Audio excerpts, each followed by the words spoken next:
我叫刘雨欣，是长乐路新任旗袍商会会长谢可盈的秘书，办事雷厉风行。交接仪式马上开始。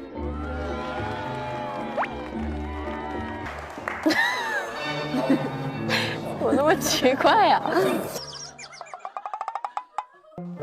没有麦，没有麦。咱们长乐商会。好，我请纵火真凶。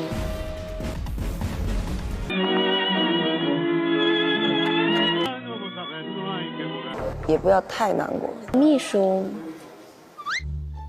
拿来，反正咱们也算是合并了嘛。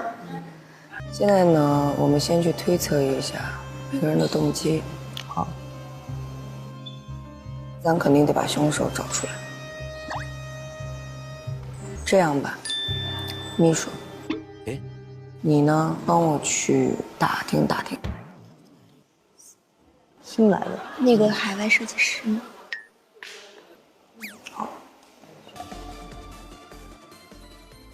钱会长你好，哎，刘秘书，我受我的会长之托，我想打听一下新来的刘令姿、孙瑞他们的来历是什么？刘秘书，您这边难道是有一些线索？我还没有想到线索，但是我是受我的会长之托，想要了解他们的背景。我可以卖这个新会长的面子啊，毕竟也是我自己投了他一票。孙瑞呢，你也知道是民书旗袍店的这个老板啊。其实这个人啊，是自己的性格是心思比较重的人。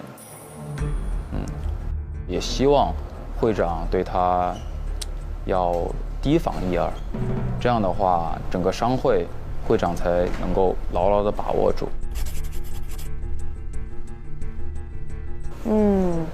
好的，那我了解了，谢谢会长。不客气。那我先走了。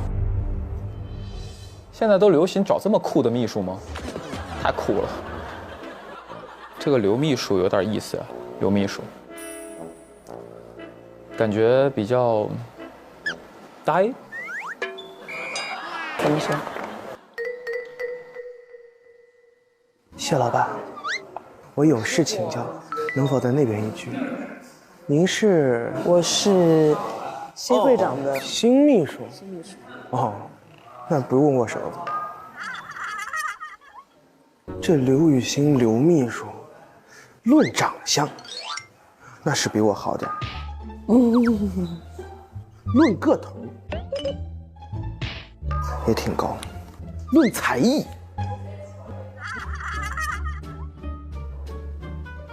那为什么要换了我呢？谢会长，那边的情报。既然您在忙，那宣某就不打扰了。有事再来找宣某吧。还有您，刘秘书。Sit down, please. 撩过了，回来。哎，正好刚才轩轩问我啊，我也想问你，你是怎么就是突然一下唰的成秘书了？首先，我是从一个村里出来的，不要笑。然后其实我之前呢和孙瑞是亲戚的关系。你鼻子上为什么会有一个痣？你忘了咱们在咱们村的时候，我不就有这个痣吗？你们俩是一个村的？忘了翠花，所以你们俩之前就认识啊？和孙瑞？对。但是呢，很少有联系。我好怀疑哦，你跟孙瑞是亲戚。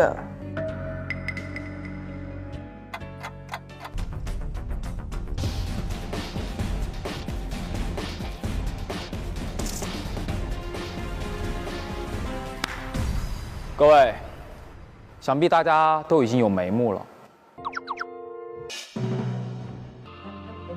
也就是在我也希望。我跟这件事情确实是没有什么关系。人就是这个玉叶菜学这个谢会长，他们两个认识。为什么？那老板跟有一个共同规划中，雨轩，你过来一下。先示范一下收养过来的，哎，就是为什么你的店铺烧毁了，但你的头发还这么的翘，这个是干嘛？凸显你的贵气。脸虽然没有那么白，没有凸显，在你的旁边凸显一下发色，就是这样一搭配起来。别跟别人说啊！别跟别人说啊！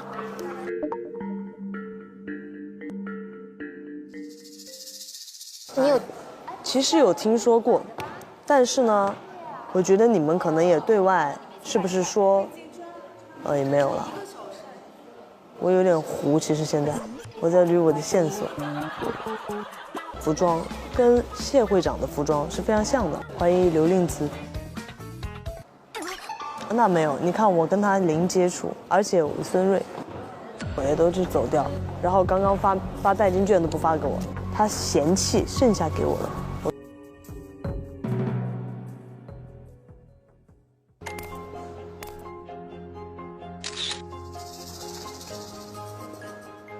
说漏嘴了，开啊！以孙蕊跟刘雨昕他们两个太有作案的动机了。为什么？就是我的直觉告诉我说，你想上位，他是关系户，怀疑我。当时他从我面前过，或先说这么一点儿啊，可能是老师记错了。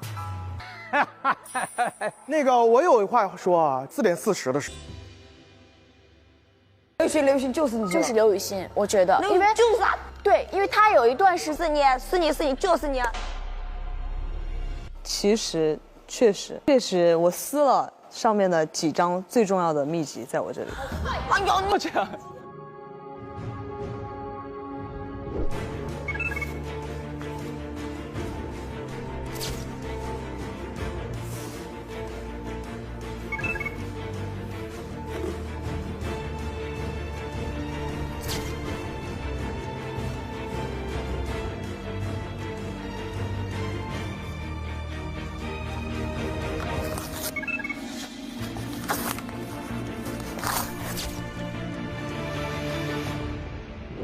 当时我觉得我是为了孙瑞，但是又是为了谢可寅，所以我特别的感谢你，一直在纠结于你们两个，所以我会偷这个东西。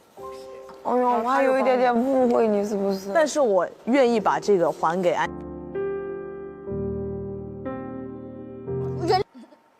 真的，可能刚开始整个咱们开始还没有1分钟，我就怀疑是刘雨昕了。太言行举止那种紧张，我说刘雨昕，你看着我的眼睛，正常人就说我看着你吗？就是把那种我一点都不慌写在脸上，去调查他越来越多的消息。